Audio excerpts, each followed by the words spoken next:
Now Ayrshire Radio Podcast presents Ayrshire Insights with Elliot Boyce. Welcome back to Ayrshire Insights with me, Elliot Boyce, and as promised, it's time for another local legend spotlight, and this week we're joined by a man at the heart of one of Ayrshire's most important sporting institutions.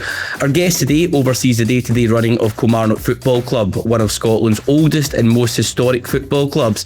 From the business side of the game to the future vision for Rugby Park, he's helping shape the next chapter of the Killie story.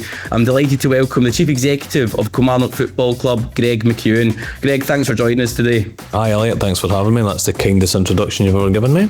I know, it's got to be done for a Sunday, nice and light. So before we get into football and business, it's a Sunday. So everybody's sitting just now, they're hungry, it's a Sunday morning. Are you a tomato sauce or brown sauce man? Tomato sauce every time. Tea or coffee? Tea. And your go-to Sunday morning roll? You know me, you know how plain I am. I'm a toast and butter kind of guy. I'm not going to be more exciting than that, I'm afraid. Nothing more adventurous. Coming up, we're going to hear about Gregg's journey to becoming Chief Executive of Kilmarnock Football Club and what it's really like running a modern football club here in Scotland. You're listening to Ayrshire Insights with Elliot Boyce. Now Ayrshire Radio. I'm chatting with Gregg McEwan, the Chief Executive of Kilmarnock Football Club. So Greg, let's go right back to the beginning. Where did you grow up? Grew up in a lovely place called Coylton. And for you, have you always lived and worked in Ayrshire?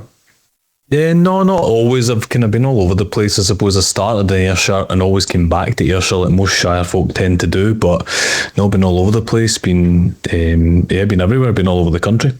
So obviously you and I know each other well. I do the stadium announcing for you at Kilmarnock Football Club, and we've had lots of chats over the years. But for people who don't know you, I know that you've got quite a varied CV and an interesting CV.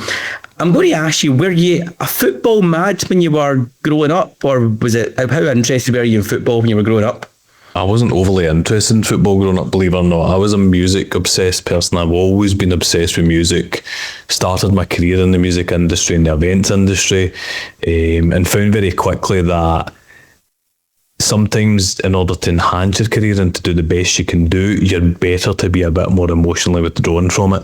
Although I've always been a massive Killie fan, mainly because cousins and friends supported the team growing up, I never ever thought I would end up doing the job I'm doing for Kilmarnock, and it's certainly very similar to the events industry and the music industry, as you know, Elliot, with your experience, but it's a different way of applying what you know.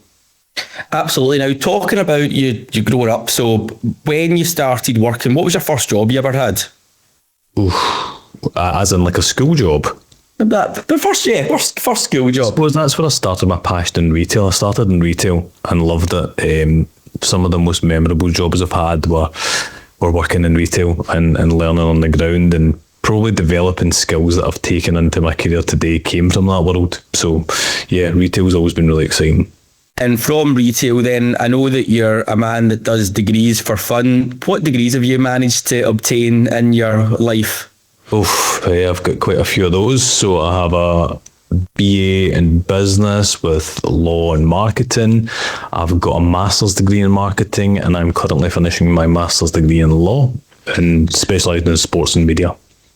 So clearly, as someone who likes to put the work in the background, and from doing all your degrees, how have you found that they've applied into your working life? So you'd mentioned, so obviously you've done a bit of work in retail. Where did you go from there? And you obviously marketing is another thing that you've mentioned as part of your degrees.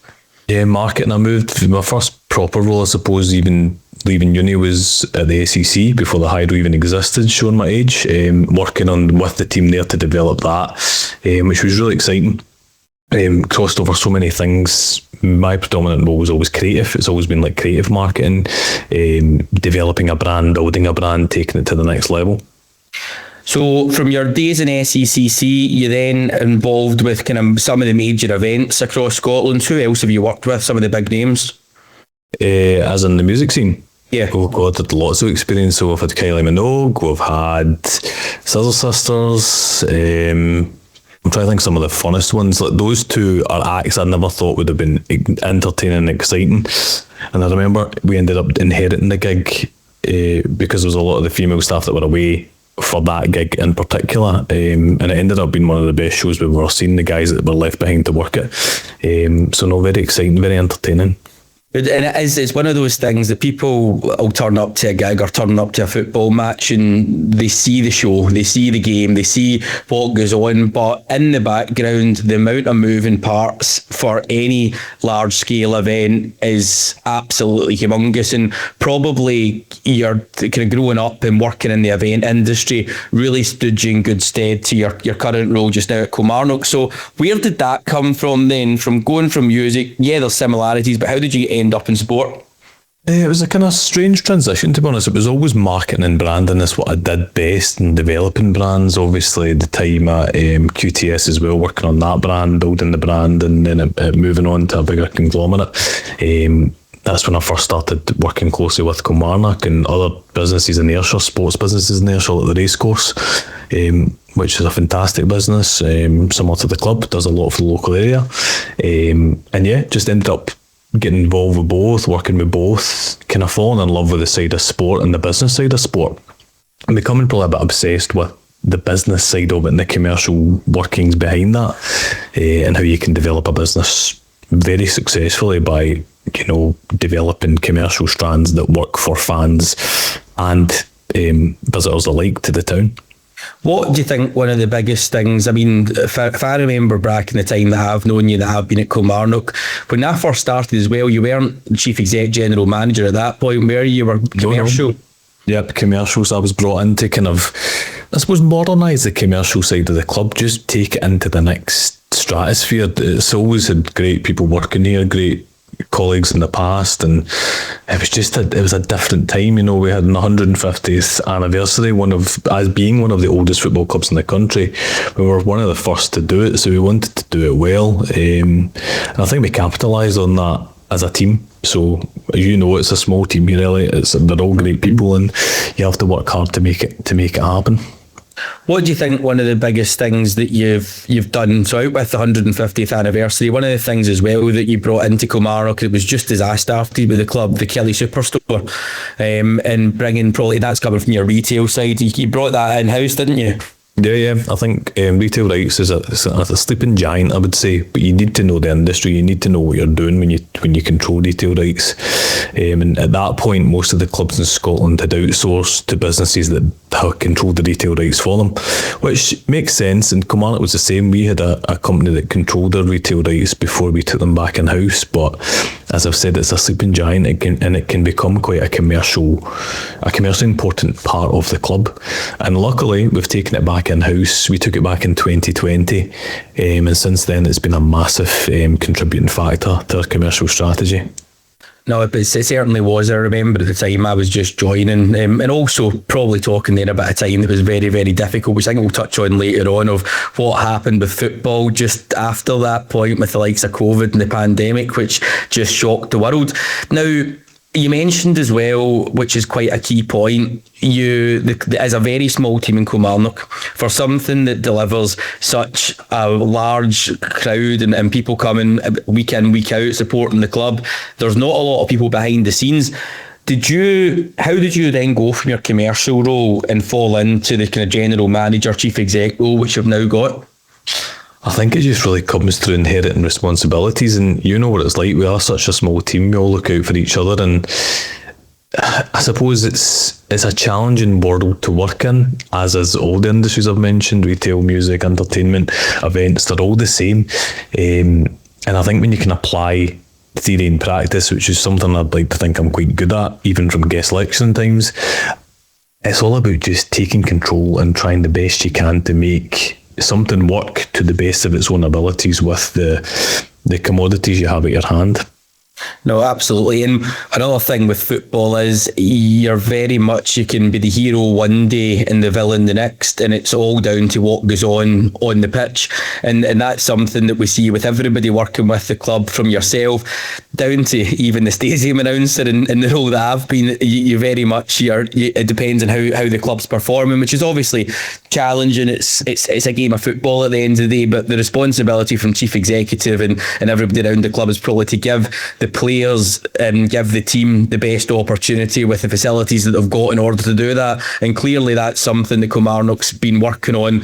I think we'll touch on later on as well, with the room changing from the Ayrshire turf pitch, moving on to what could be described as the best pitch in Scotland, and also the training facilities. We're going to talk more about that, and also what the life of a football chief executive and the challenges of modern football. Going to do it just after this. Tune in live every Sunday from 10 a.m. for Ayrshire Insights with Elliot Boyce. Only on Now Ayrshire Radio. Now Ayrshire. We are still with Gregg McEwan, Chief Executive of Kilmarnock Football Club. So Greg, football supporters, as we mentioned earlier, they see what happens on the pitch. They'll see what happens on social media, and they want to see results, and fundamentally that's where everybody pays their money. But they rarely see everything that happens behind the scenes. So for those listening at home, what does a typical week look like for you in Kilmarnock? The synopsis is it's very unglamorous, and that's why they don't see it. Like, sadly, a lot of the things we do aren't glamorous to keep the business running, and it's a lot of meetings, it's a lot of phone calls. Every time you see me, the phone's usually stuck to the side of my head. So there's a lot of communication, a lot of discussions, whether it's working groups with the league, whether it's discussions with other clubs, whether it's negotiations with players and agents, whether it's, speaking to a buyer about bringing in retail goods. No day is the same, and I suppose that's why somebody like me who likes a varied role and things to change all the time loves this industry, because no day is the same. And you probably wake up similar to other industries, where you wake up in the morning with a plan in your head of what you're going to do, and it hits 7-8 o'clock at night, you're probably still sitting in at Rugby Park going, I've not done any of the things I was hoping to achieve today. You know how OCD I am with that, though. I have a to-do list every day, so if I don't tackle that on a daily basis, I am not happy. And you're probably still there when the last car sitting in the car park outside Rugby Park. Now, one of the things you'd mentioned there, and again, it's probably something that a lot of supporters don't see but are very interested in, especially at this time of year, transfer markets open, etc. How does that work in terms of dealing with agents? And for people who may not understand, where does the opportunities come from recruitment and getting through that process? Because it's very easy to write online, and we see it amongst all football clubs, which we need to sign players, we need to do this, but what goes on in the background in order to bring that player to the club? Patience is a virtue, and I say that in every part of it. And there's so many things when it comes to recruiting of players, Elliot, that it's hard to put that into a synopsis. It's something that works well in football when there's a good structure. And we're very lucky at the club that it is well structured. We have Sam, who heads up a recruitment team. We've got the analysts, Lee and Graham, that feed into that. We've got a recruitment scouting network in England, Scotland and afar that all feed into that.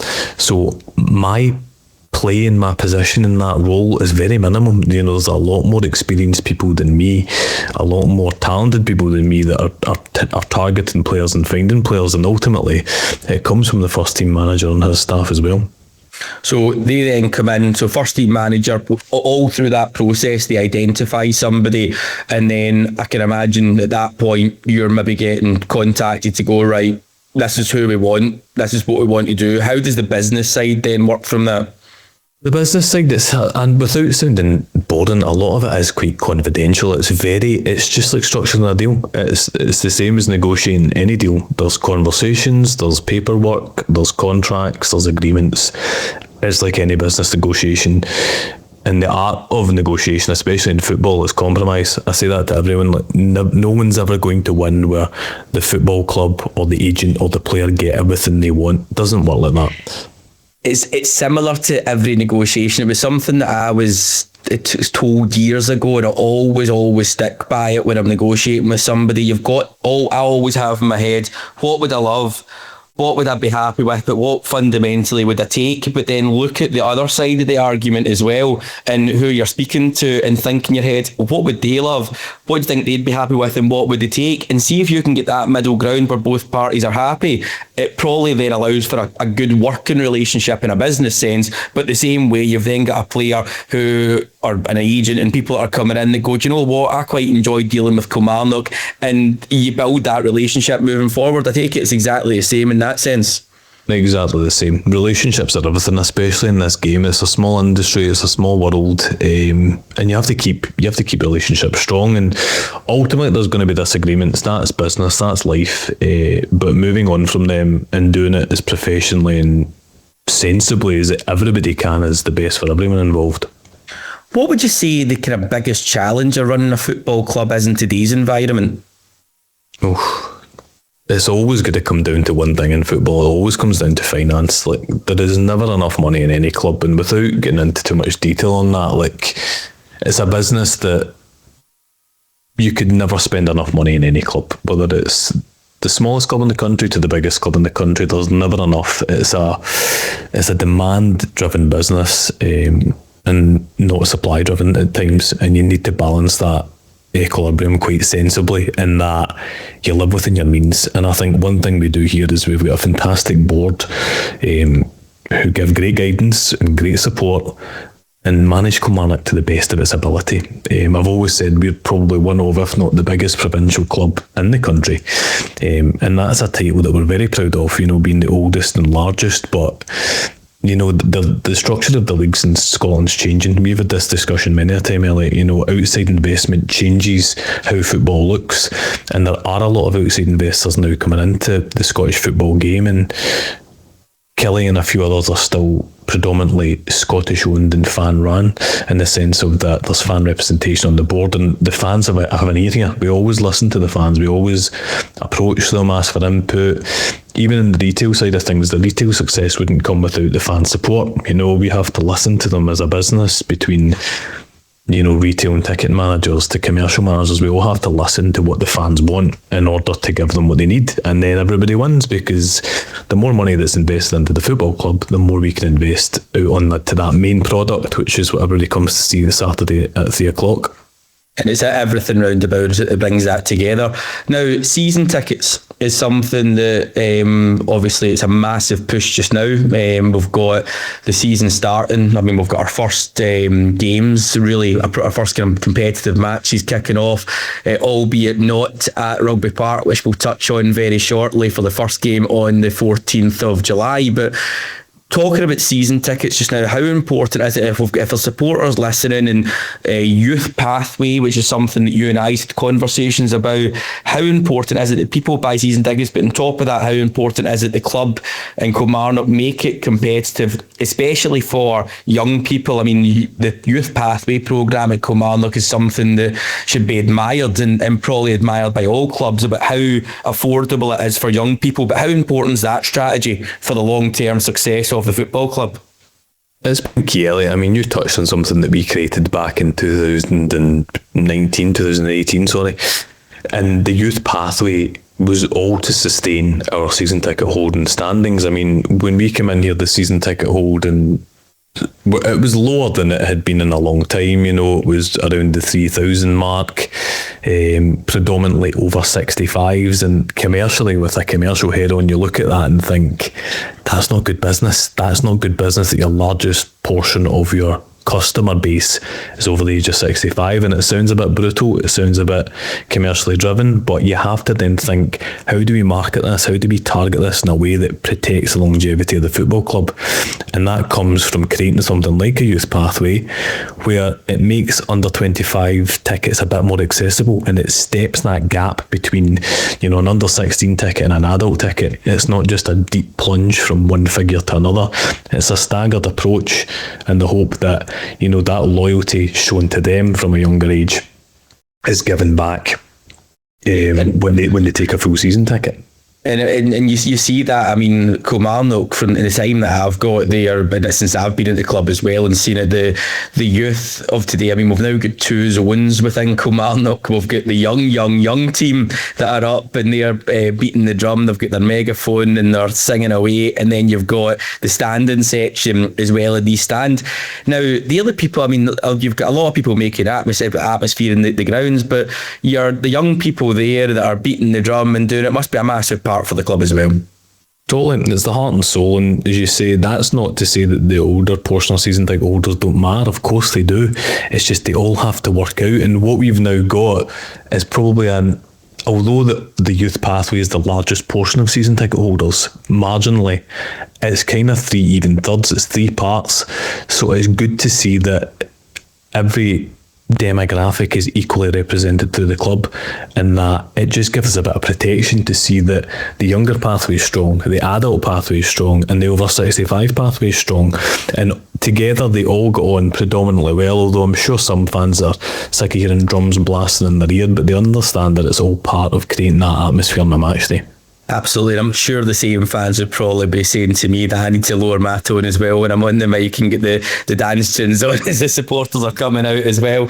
But no, Greg, it's been an incredible journey, and one of the big things as well, I mean, Kilmarnock would hit the headlines every second Saturday when it was a home fixture. As soon as a team didn't win, especially some of the bigger clubs in Scotland, the pitch used to get a hammering from some big managers out there, and it was something that was always a talking point. So I think going back to one of the things that a lot of people might not know, especially not Kilmarnock supporters, the pitch, if I'm right in saying, that was brought in to actually give a bit of life and soul back to Rugby Park at the time, wasn't it? Yep, that was Billy's intention when he took full control of the club. It was to rejuvenate the area and help garner some more support around the KA1 footprint, like the actual postcode of the football stadium. And it worked well. It also let us enhance the boys' academy, which is now massively important for us, as is the ladies' academy, which is, we're lucky that we're one of these clubs that can say our boys' academy and girls' academy are equal in standing. They have roughly at the same amount of kids in each. Although the ladies' team operates in SWPL2, they compete so well, and last year they came so close to promotion and well managed by Jim. The club invested heavily in both, and having the artificial surface helps with that. It also helped boost and create Killie Community, which is the charity we now know is one of the biggest in Ayrshire. Now, without having that facility here at the time, it would have been impossible to build the Killie Community brand and establish them as a strong charity. And you know as well as I do how much good work they do in the local area. So it does play a part in all that, and although you're right, you did get some flack. We do get some flack from visiting managers that maybe don't like being beaten on it, but you'll tend to find tactical people will always find a reason to push for blame. And I'm not saying that it did. I don't believe it ever did. I think going back to the surface we've got now will certainly be a talking point, but I wonder what they'll say when there's a few home defeats in their hands here as well when they're playing the mighty Killie at Rugby Park. Yes, there's to be fair, there's always an excuse in football, and you're right. You need to divert blame in these, and it's professional media trained people, Greg. Something that you've probably seen over the years, and how to divert. But going on to the pitch then and the training facility, what a massive investment that's been made. How is that looking just now? I mean, we know that the first 2 home matches in the Cup are going to be getting played with your friends at Auchinleck Talbot. Why is that the case, and why are we not going straight into Rugby Park, and is things on track? Yeah, good question. Everything's on track, everything's at plan. It kind of falls to us to be responsible in this situation, and we have to make an educated decision on when the pitch is going to be viable and playable. Now, it's looking great. The grass is growing, it's looking fantastic, the pitch is looking strong, but we have to rely on the opinions of our ground staff when they say, listen, we could probably do a wee bit more time here. And you weigh up the commercial acumen of it all. You know, would you play a cup game on it, which could potentially damage it further into the season when the weather worsens, or would you try and buy some more time, a few more weeks, to just ensure that it grows well, it's maintained properly, and it's really ready for the start of the competitive season? So you mentioned that they were moving to Beechwood Park, good friends of the club. Very grateful to them because their pitch has just been refurbed as well. So I'm sure they would quite happily rather see that we weren't there in their way. But it's 2 games, it's local to the area. You know how important it is to me and everyone at this club that we keep everything in the area when we can. So we're still in the East Ayrshire footprint, and it's accessible for fans. It's not too far down the road. No, it's easy to get to, and clearly as well on the flip side, Kilmarnock supported Auchinleck as well in their game against Celtic last year as well, which was really well received. Kilmarnock really did turn into what felt like a Talbot home game for them, and the supporters were really delighted by that. Now, you're right, and you mentioned through on terms of the investment. Great to hear the pitch is on track in the first league home game season we played, the home game we played on the new surface. What's been involved in that? And financially, people might not realise, they look at a bit of grass in the pitch. It's am I right in saying the technology is going to be the best in Scotland, and the investment was pretty high for it? It's going to be one of the best, and I'll let the club tell that story in its own time in greater detail, because that'll come out. You know, we should really spin that narrative. It will be the first pitch of its type in Scotland, although there are a couple in England just now. This will be the first time this surface has been played on competitively in Scotland, and it's already had eyes on it from our peers and from colleagues around, which is good to see. But it looks fantastic, Elliot. It really does look great, but it's a sizable 7-figure investment that we've had to put into the club to show that, you know, we're committed to it. I think we've said many a time, and I've spoken to many fans about this, Killie was always well known as having one of the best grass playing pitches in the Scottish League, and I think that it goes without saying that everyone at the club would like to get back to that standing where people could say that again. Absolutely, and not just that. I mean, there was you like to do things in mass. You invest in the pitch, the money was spent on that 7-figure investment. But on top of that, we've now got a training ground as well. Tell us about that story, because I know it kind of is one of those things. It looks like you're doing so much all at the same time, but in real terms, you couldn't really have one without the other, could you? Tell my nerves that, because it certainly feels that we're doing far too much at the same time at times, but we're very thankful to Billy and Mandy for that one, because Bowie Park's going to be a massive, you know, it's a game changer for a club like Kilmarnock. You know, to have a training facility of that size and that standing, it's not only a competitive advantage, it's also a great thing to have, you know, to say to anyone in the area, you know, our academy players, our young talent. It helps us keep Ayrshire blood in Ayrshire. It's like you don't need to go to a different team in a different region because they perhaps have better facilities than us, because we've now got our own facilities that we can look after here. So it helps us keep talent in the KA1 postcode. It looks great, and we've seen, I mean, if anyone's not seen it, you go onto Kilmarnock Football Club across socials. The media team have been really using it to their advantage, Greg. They've been all over it, and it is looking great. In terms of players, though, I mean, for you, surely attracting talent, looking at the surface, you've one of the best surfaces about in terms of the latest technology in the stadium, but on top of that, a really strong training ground. Surely for the scouts and managers and trying to bring talent to Kilmarnock, that must be a massive selling point for getting some of the best players here.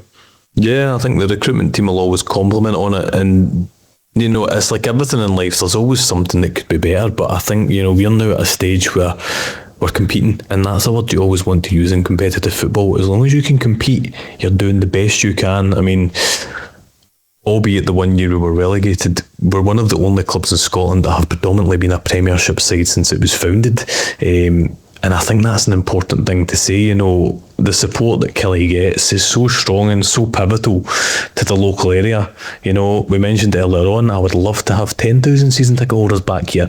It's a massive ask. The demographics changing in Kilmarnock. It's becoming a bit of a commuter town, so it's up to us to try and capture, as you rightly pointed out earlier, that youth pathway and capture the kids, because if there's an adult coming into the area who's buying a house to commute and perhaps is affiliated to another club, we're then targeting their kids. You know, we're targeting the younger the younger versions of the family and saying come with their pals to school.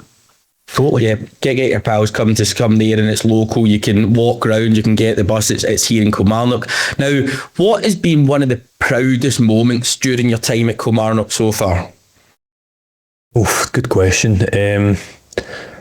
I've been very lucky, Elliot. I've worked for some fantastic people, and to say you've worked with the managers I've worked with, from Steve Clark to Derek McInnes to Neil to every manager in the past, I've learned something from every single one, and I'd like to think, we've all worked well together and they've perhaps maybe learned something from me.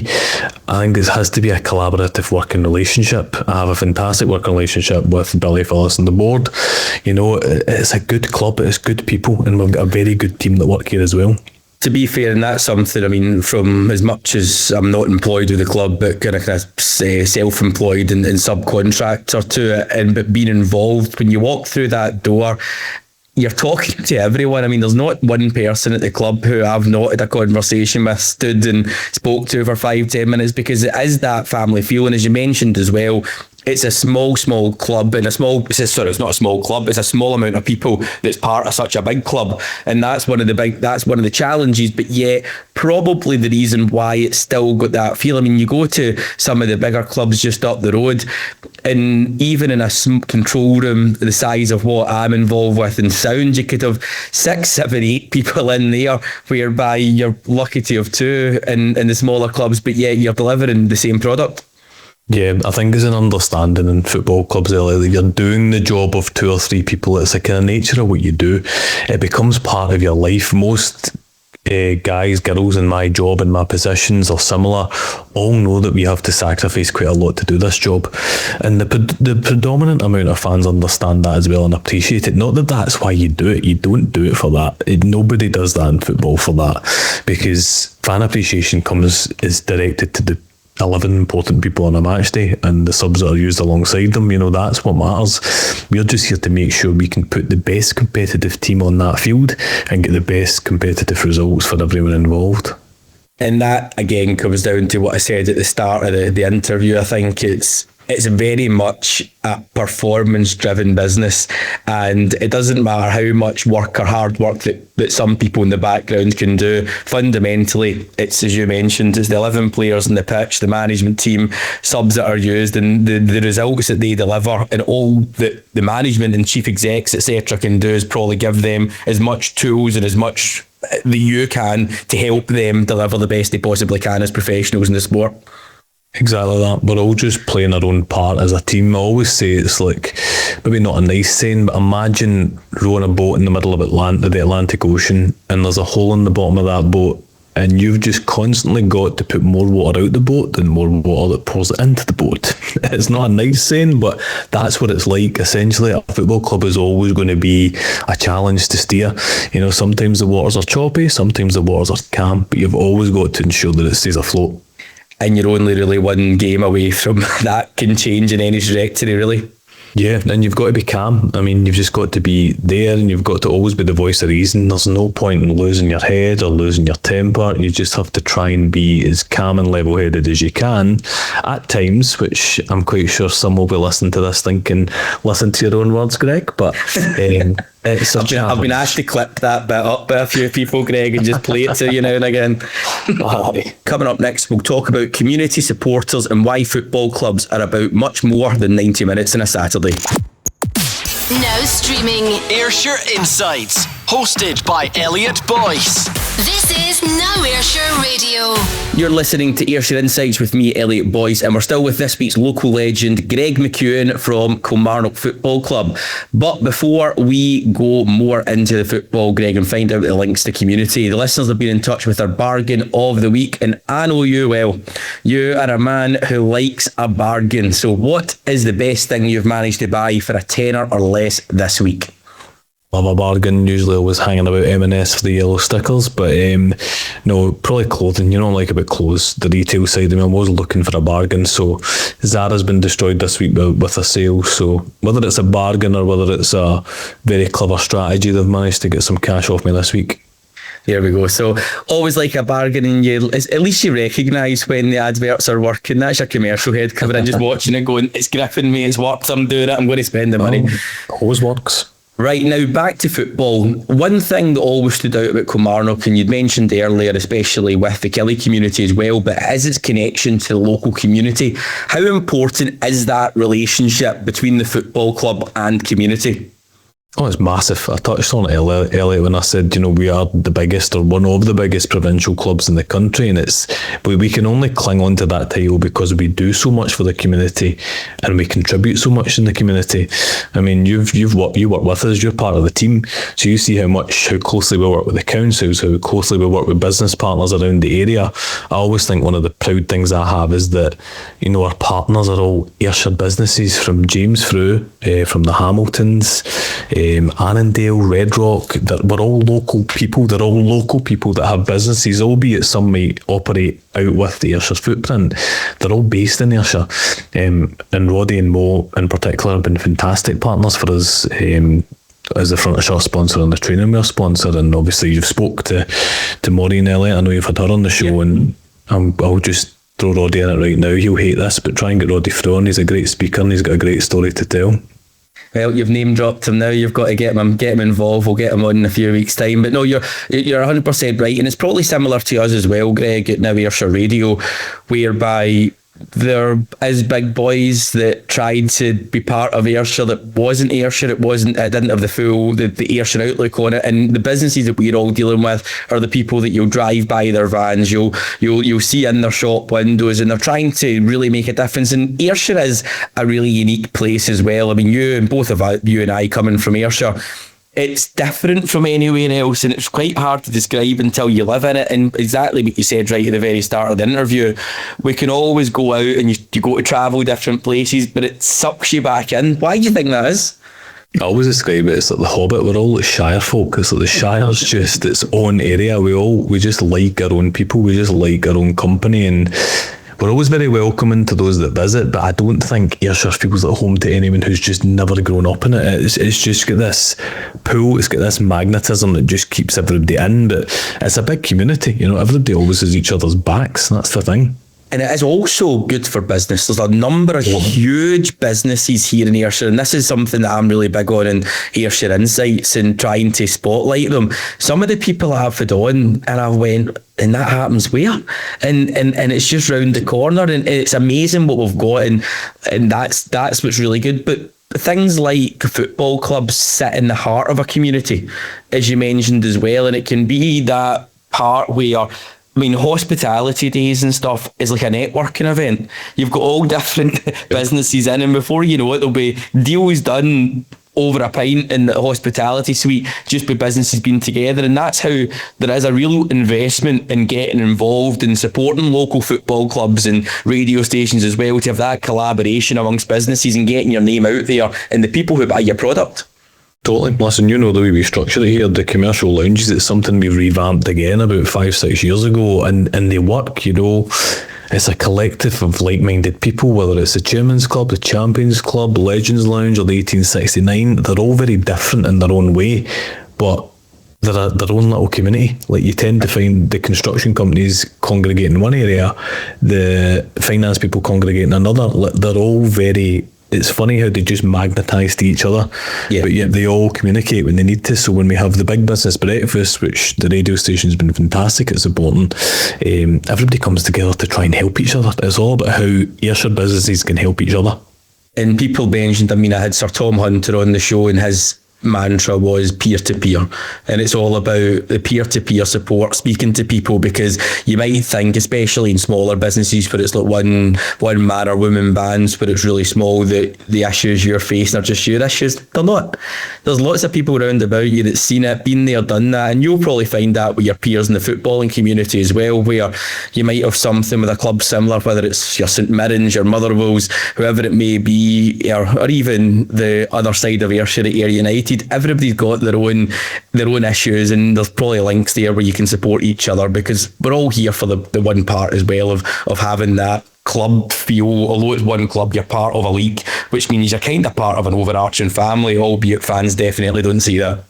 No, listen, it's true, and I think behind the scenes we are all very friendly, we're all very close. Even, this might shock some of our fans, Graham at Ayr United and I, we've got a good relationship. Like, Graham and I have a good relationship. We'll always try and work together where we can.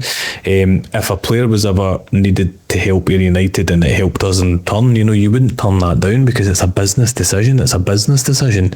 And likewise, how active I've been involved and how passionate I am about football as a business industry and a business community. Like, I've been involved in the competitions working group for a number of years now, and it's an important group that tries to improve everything we can, from a fan experience in football to the fairness and integrity of the game as well. So it's important that we all talk and communicate, because behind the scenes we're all trying to push for the same thing: more supporters, more access, make it more fun for football fans to get to games. And it's been an industry that's been plagued by issues. The 1980 Act that banned alcohol at games. It's a game that's had a lot of commercial blocks put in its way, and I think we just need to show that times have changed, personalities have changed, and in order to change the industry that's been so draconian and traditional, they need to kind of embrace new commercial ways and work together to do that. I think there's two things I want to ask you off the back of that, right? One of the biggest arguments, I know Kilmarnock trialled it. What do you think about alcohol at games? I think it's a great idea. I think when it's managed well, it works well. You'll never stop people trying to sneak in alcohol when it's against the rules. So if clubs can commercialise that asset, it's only going to improve the football club. And, we have to take the burden of responsibility. Like, you're part of our safety team, you get it on a match day, operationally what we have to do. There's stewards numbers, there's police involvement. We would all work together to try and ensure there was no antisocial behaviour. But controlling the sale of alcohol is a far easier way to control alcohol consumption than banning it, in my opinion. Yeah, it comes with its challenges, and you see that probably across anything. When you tell somebody no, there's always a way to do it, because they've sat in the pub right up to the kick-off time, and people will try. But you're right, some of the games, the amount of stewarding and stuff that you've got to have to make it safe is unreal. And speaking to your safe team, Joe Raymond, and the team that you've got in the background for safety, it's so important that things are looked at. But again, safety officers would never sign off on something that they didn't accept, or they couldn't put plans in place, and that's something that would have to be looked at. But yeah, we've trialled it at games. It's not been allowed in the stands, but you never know what could happen in the future. Now, one of the other things, and I think it's probably relevant to the national team as well, where there's been a lot of kind of things about the youth involvement in football and trying to grow the homegrown players. Kilmarnock, you mentioned earlier, is it Paul Giacomo and the team, if I can pronounce it right, and the team that are involved in the youth programmes in Kilmarnock? How important is that to try and build the next generation of Scottish player, and also commercially as well, for selling players on and letting them grow in their career? Oh, it's massively important. And you said it, Jacko's famous nickname is Jacko because so many people struggle to pronounce Paul Di Jacko, so you're not alone. But Jacko's done a great job, and his predecessor before him and Paul, they built a strong academy. Like, we've always had a very good academy. Even a club legend like Alan Robertson, who was part of that as well. Like, we've had a lot of important people to the club involved in our academy. And I touched on it earlier with Jim's involvement in the ladies' academy as well. They're vitally important for us to feed into our first team. And I think we are one of the sadly few teams in Scotland that probably have a pathway into the first team. And is that something that needs to change? Who knows? We can't dictate the competitive nature of Scottish football. I would personally like to see it. But it's hard to get them developed into a first team when you have to have a competitive first team. We've been very, very good over the last few years with, Ben Brannan, Ethan Brown, David Watson, Bobby Wales, players that some have gone, some have remained.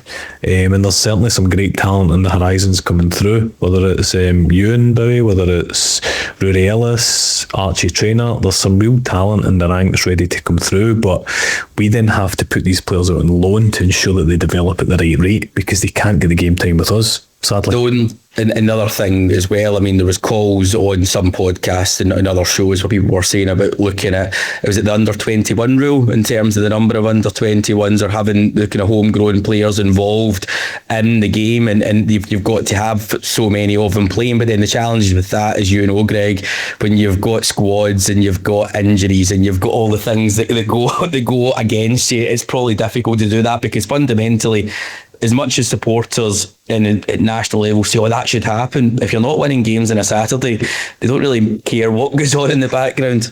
No, you're right. It's a commercial business at the end of the day, Elliot. Everybody wants to do well. Every club wants to do well. And, we try our best to promote the youth pathway, and I think we do it very well.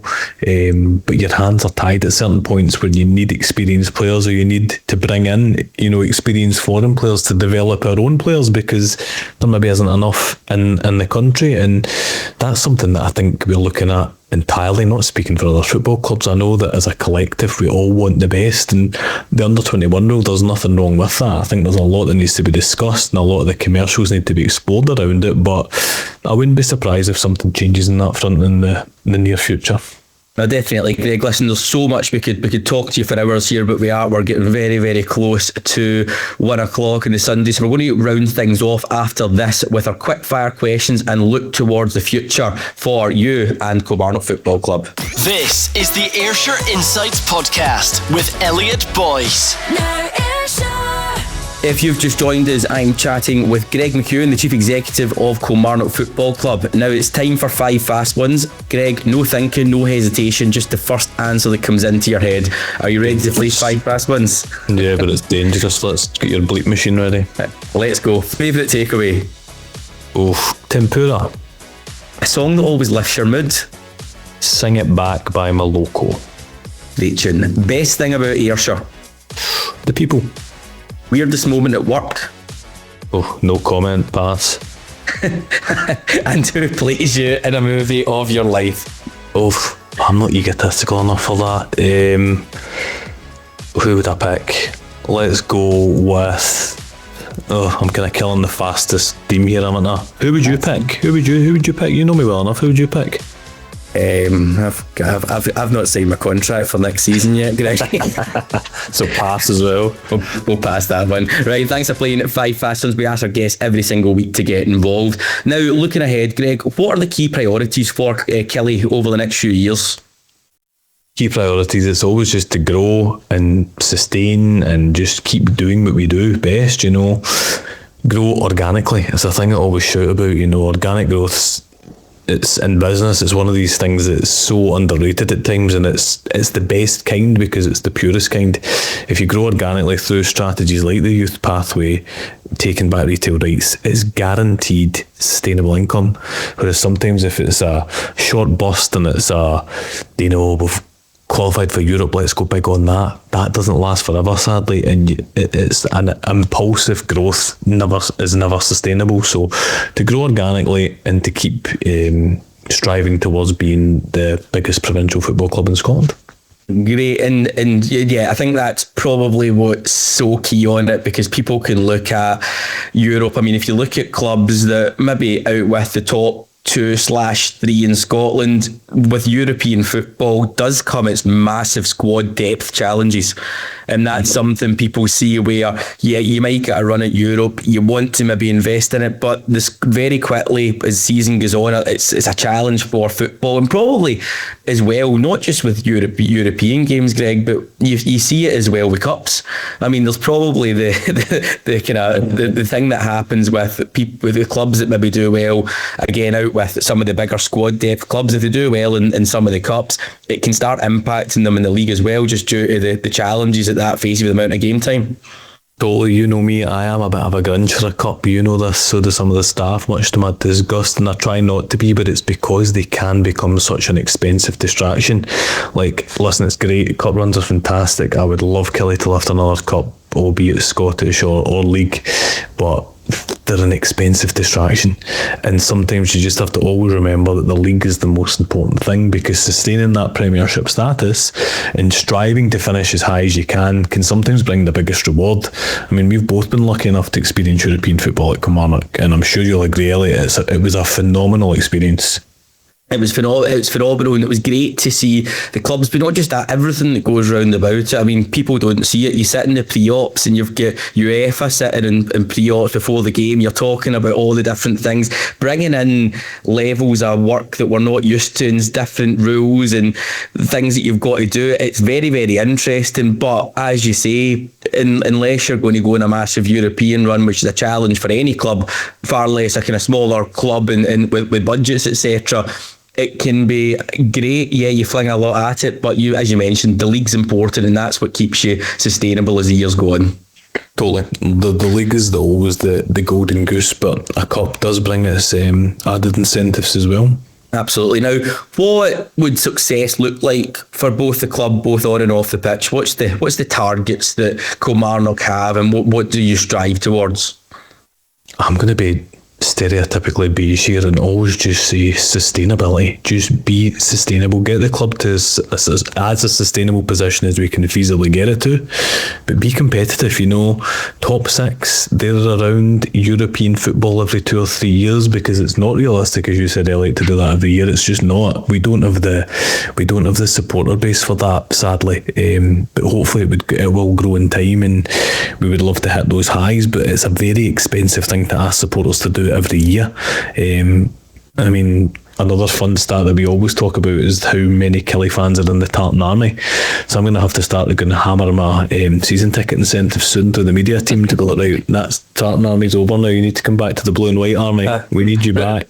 Remember, we're here, and you're right though as well.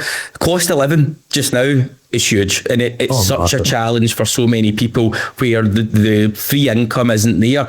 A lot of people travelling, you mentioned the Tartan Army there, thousands and thousands of pounds. Some people, I'd read somewhere that somebody had saved money for a house and spent it all going to go and see Scotland. But whilst you've got things like that where it was a first of in so many years, but yet having to then come and spend money in season tickets, it's challenging for people where that luxury of maybe going to a match is costing too much for people to make. How have you found the cost of living linked to season ticket sales?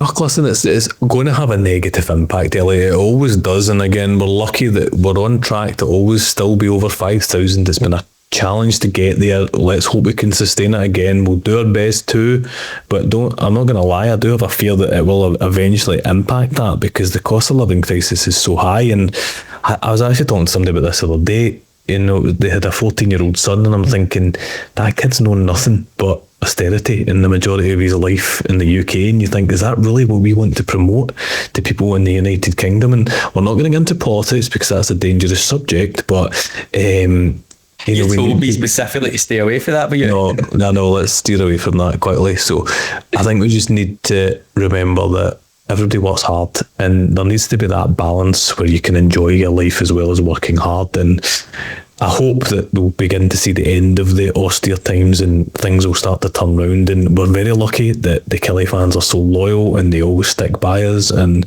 we can't be any more grateful and thankful to them than we are. But you do ultimately feel that, I mean, it's had an impact on retail strategies, like not to bore you, but I've had to cut back a lot of the things we bring in this year, because you don't want to tap the same people up for money constantly, because it's not fair. So you just have to do little and often rather than more and often, sadly. It's and you mentioned it is a challenge in society, but also on the flip side, working in the event industry, it's extortionate. I mean, and people might look at it and go, that's really expensive for a season ticket. See, I mean, the figures don't lie, accounts don't lie. If you look at it, just about any club in Scotland, minus a very, very, very select few, most clubs are running in the red. They're running at a loss because it is so expensive. And operationally in a match day, if people look at it, and again, I can probably talk more openly in this because I'm not directly involved in the running costs, but understand it from the event side. You look at the stewarding numbers, you look at what the national minimum wage is to that, plus your stewarding company's putting a margin on it, and even then supervisors, etc., all are enhanced rates. Policing bills, I mean, you can be £70-ish, I think, for a police constable in events. I mean, they figures are available on the Police Scotland recovery rate website, and that's for one. If you that bit there. you've got a Rangers or Celtic or even Hearts in some of the bigger number crowds. You've got a significant number of police resources which is having to be paid for. First aid, safety. I was going to mention stadium announcer, but he's a good guy. Extortionate. And look round about the pitch, there's a lot of cost in it. So as much as prices of tickets, whether it's for football, whether it's for going to a concert or festival, look high, the cost of running that, most companies in event industry, when they open the doors, Greg, or as you know from your events days, are sitting at a loss before they've opened the door. And then you're relying on bar revenue, you're relying on other angles to try and prop that up. But very quickly, a rainy day, a not so great turnout, or something goes wrong, or there's another event on, it turns out there's a massive football match on in the day that you've planned your event for, that can kill it. It can. Everything you've just said there is the fear we all live in the daily. You know, how many times do we check the weather apps before a big game or a big event? It's never ending. You're constantly checking it. It's the fear. But listen, and how many things do we do that are VAT inclusive? That's a thing people forget about as well. It's an industry that is VAT inclusive. And we've mentioned that, we spoke about it a couple of weeks back in the show with that, and it's a thing that people don't understand, and a lot of people don't understand, sorry, not everybody. If you're spending, let's say, £500, the club or whoever you're spending that with is getting £416 of that, which means £84 of that is going straight to VAT. Now, out with that, and what people don't get, that VAT is based on a revenue, so based on what's been spent, it's at 20% on most things, and probably all things with the football club. Out with that, your VAT reclaimable costs, when you talk about labour, etc., isn't. I mean, the majority of labour won't be. All your PAYE, your wages, your football, your staff wages, etc., isn't reclaimable from that. But that, no matter if you are a business or a football club or whatever making a loss, that VAT bill quarterly still sitting there. And on top of that, if you do happen to make profit, you're paying corporation tax. Some people may say, and I understand, corporation tax, you make profit, you pay a percentage of that, understandable. But then to get hit with the VAT threshold, especially when you're not doing business to business sales and you're dealing with business to consumers don't see it. It's not a VAT reclaimable expense. Bit different to business, but it's a massive challenge and something that impacts not just the football club, but also the people that are trying to support by paying for services or tickets or whatever it may be.